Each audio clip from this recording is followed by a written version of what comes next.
The BMA, the British Medical Association, says that patients should now be put on waiting lists based on their clinical need to see a GP instead of the usual first-come, first-served system. Yeah, the BMA wants the most urgent cases directed to A&E, while the least urgent could wait a number of weeks to be seen by a doctor. Now, is that sensible? Would it actually ease the pressure, or is it going to leave people at a greater risk? Well, GP and former chair of the BMA, Dr Chand Nagpal, joins us, along with senior clinical lecturer and former GP, Dr Bharat Pankhania. Thank you both for coming in.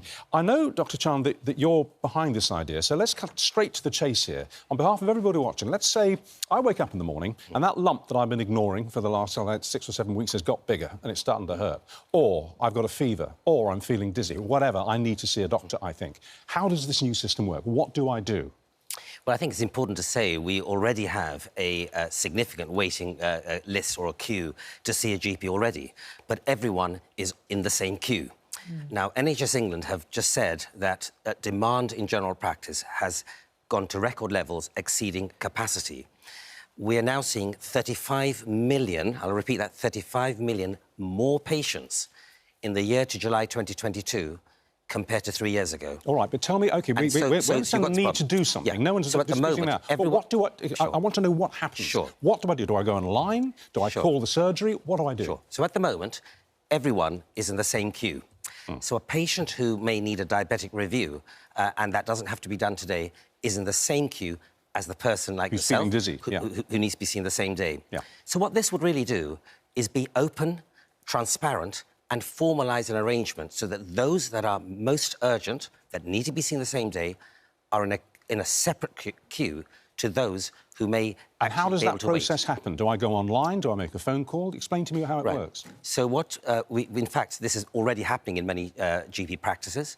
And what that would mean is that when patients are making their appointment, those that need to be seen will be fast-tracked so that they can be seen quickly, whilst others will be told that, in fact, you need to plan ahead if you need to. And who decides that?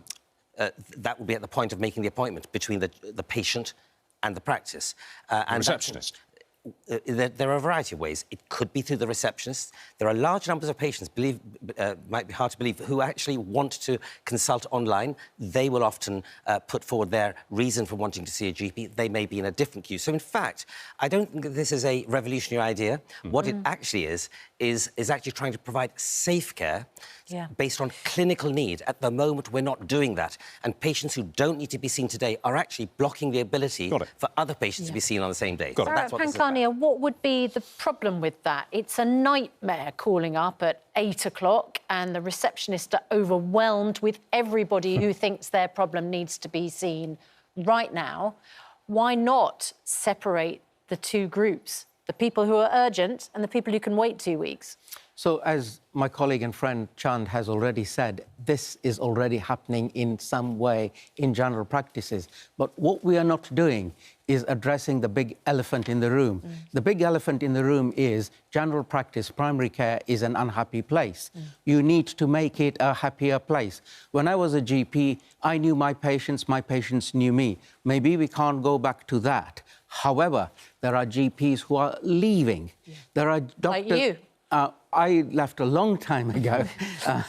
Well, had a longer it career. sounds to me like GP practice probably needs people like you back.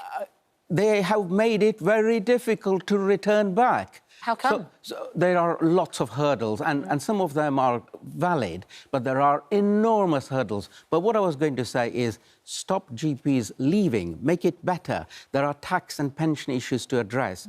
There are doctors out there who are not in practice who could be welcomed back. And then finally, there are lots of my medical students who are going to train as GPs, but are not taking up general practice after qualifying. There are massive structural problems. There aren't enough GPs. It takes too long to train, and we're not getting people like you back into general practice. But a waiting list so that it is not just down to the receptionist to decide that the first come, is first served. Why is that a problem? So we're already doing that triaging. You need to be seen urgently. You've got your chest pain. You've suddenly got a face drop, etc. That is already happening. What I'm concerned about is this is another smokescreen to say we are doing something about it, whereas the thing to address is make general practice He's saying we're palatable. attacking the wrong end of the problem. That's what he's saying. No, what these proposals are, they're part of a BMA document about treating patients safely. So this is about safe care in a situation where there is a demand that exceeds supply. It's not the solution to the problem. The solution to the problem, ultimately, is increasing capacity in general practice. Well, I think we can That all is the agree issue. on We that. agree that, Yeah, we can. absolutely. Thanks both very Thank much you. indeed. We asked on Twitter, would it be dangerous to introduce GP waiting lists? And almost 80% of you have serious concerns. Wow.